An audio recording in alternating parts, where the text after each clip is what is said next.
Gente, de acordo com a Organização Mundial de Saúde, a OMS, cerca de 250 milhões de pessoas sofrem com algum tipo de alergia alimentar em todo o mundo. Esse ano, a Semana Mundial da Alergia destaca as doenças alimentares.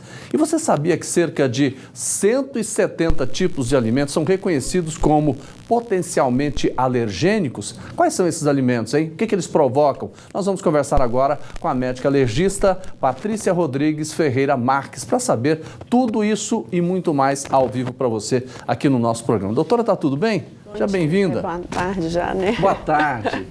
Pois é, eu não sabia que era tanto alimento que provoca alergia. A gente tem essa estatística aí, né, mundial, que você acabou de citar, mas os alimentos realmente são bastante alergênicos e qualquer alimento é um potencial para fazer uma doença alérgica. Qualquer um? Qualquer alimento. A gente não escapa desse negócio, né? Uma hora a gente pode desfrutar disso, né? Agora, doutora, quais são aqueles mais complicados que a senhora pode citar para a gente?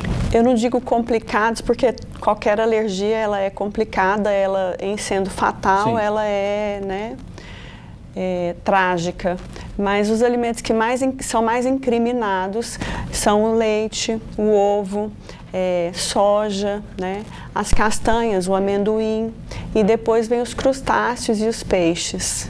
É possível, doutor, às vezes a pessoa já passar mal direto e ter que levar para o hospital correndo risco de morrer já na primeira vez ou não? Ou sim, isso é uma sequência? Sim, porque a doença alérgica, nós estamos falando de uma hipersensibilidade com uma resposta anafilática, né?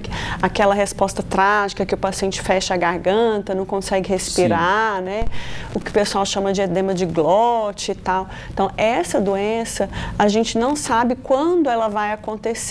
Ela exige uma sensibilidade prévia, mas a gente não sabe quando é que foi que a gente sensibilizou. E eu posso estar sensibilizado anteriormente e hoje comer, por exemplo, um camarão e fazer uma doença alérgica com uma anafilaxia. Doutora, se isso acontecer, por exemplo, às vezes está numa festa, um sábado, acontece uma situação como essa, dá tempo de levar para o hospital? Quais são as medidas que as pessoas devem tomar? Bem difícil essa resposta. A reação anafilática, ela, de 15 a 20 minutos, ela está pronta, né? Ela está feita. Então, o ideal é, se a pessoa sabe que tem alergia, evitar, e se tiver algum acidente, provavelmente ela já sabe dessa condição, avisar um colega e pedir para ir para o hospital, porque a medida que é de fundamental importância, que a gente tem que saber, é o uso da adrenalina, né? Então, um anti-histamínico, um corticoide, vai ajudar, vai resolver? Pode ajudar, mas não é o tratamento de urgência, emergência para uma anafilaxia. Doutora, até que eu queria usar o meu exemplo, por exemplo, eu comia camarão, não tinha problema, mas de repente eu passei a ter alergia do camarão. Por que acontece isso? A gente come e de repente não pode comer mais? Então, é aquilo que eu estava comentando com você. Existe uma sensibilização prévia. Então, eu estou comendo, não tive nada, estou comendo, não tive nada, estou comendo, não tive nada. Um dia o organismo resolve que a partir daquele momento você não vai mais poder comer. Então, ele produziu anticorpos contra aquele produto, né? Que no caso é o camarão. Então, você passou a estar sensibilizado e passou a ter uma doença alérgica ao camarão. Por que o organismo reage assim? Então, isso é uma condição genética, né? A gente sabe que a genética é bastante importante e hoje em dia as doenças alérgicas alimentares elas estão bem prevalentes, né? Fala-se no consumo exagerado de produtos industrializados, essas coisas, mas isso é mais a condição genética, eu acho que é mais importante. Agora, a senhora indica, por exemplo, que as pessoas às vezes estão com dúvida, vai e faz aquele teste para saber quais são os produtos que a pessoa tem alergia, isso é importante? Em primeiro lugar, teve alguma reação alérgica, procure um alergista. Sim. Né? Eu acho que isso é uma coisa grave, séria, a gente não pode levar na brincadeira. A partir dessa consulta, uma boa história clínica, né? O médico ele vai disponibilizar para a pessoa o que ele acha que é correto para se fazer um bom diagnóstico.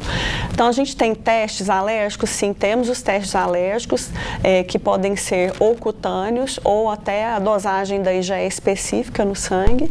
E a partir daquele teste, daquela dosagem, daquele exame, é que a gente vai partir para, depois do diagnóstico feito, qual é o procedimento, qual o protocolo que nós vamos usar de tratamento para aquele paciente. Eu sempre percebi que nas respostas só estava falando da seriedade disso. Sim, a alergia pode matar? Sério, mata.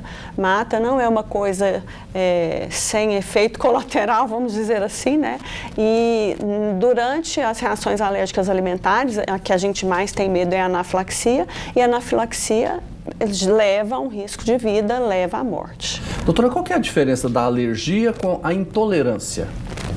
Então, uma pergunta que todo mundo tem muita dúvida, né? As intolerâncias, elas normalmente, eu vou colocar a intolerância ao leite, porque é uma coisa que a pessoa, todo mundo tem dúvida, todo mundo quer saber, né?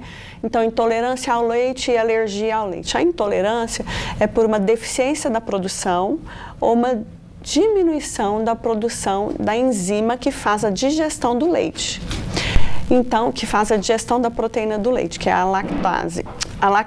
Então, eu tenho uma diminuição ou diminuição ou ausência de produção da lactase para a digestão da lactose. Já na doença alérgica, não, eu tenho aquela condição onde eu produzi um anticorpo contra aquela substância, contra aquela proteína. Sim. A intolerância é uma coisa que eu posso reverter, talvez utilizar, ter contato, e já a doença alérgica, não, eu não posso ter contato. Doutora, pode acontecer, por exemplo, a criança nascer já com intolerância à lactose e ela já, na amamentação, ela começa a reagir e a mãe não sabe nem o que é? Pode acontecer. Pode acontecer de ela ter uma intolerância na capacidade da digestão daquele alimento. Sim, pode. E aí a mãe tem que fazer o quê? Qual é o tratamento no caso desse? Então, aí no caso a gente tem que fazer uma história clínica bem importante, até porque pela condição, né, da idade, e a gente definir se essa doença é uma doença de diminuição de produção, ausência da produção da enzima, e aí a gente vai conduzir de acordo com aquilo que a gente está vendo, né, clinicamente no paciente. Se for um paciente que esteja grave, a gente tem que atuar com mais rigor. É possível reverter? Intolerância. Sim. A alergia, nem sempre. A alergia é possível também? É possível, a gente pode fazer dessensibilização do paciente, sim. Quando o paciente tem um risco de vida, por exemplo, uma criança que tem uma alergia à proteína do leite de vaca, então ela corre muito risco de vida porque ela toda hora está tendo contato com essa proteína e toda hora ela tem chance de fazer uma anafilaxia. Sim. Então a gente pode dessensibilizar esse paciente, sim. Tá certo. Eu quero agradecer a doutora Patrícia Rodrigues por essa consulta ao vivo aqui sobre alergia. Muito obrigado, uma boa tarde. Muito obrigada pelo convite também, igualmente. Tá certo.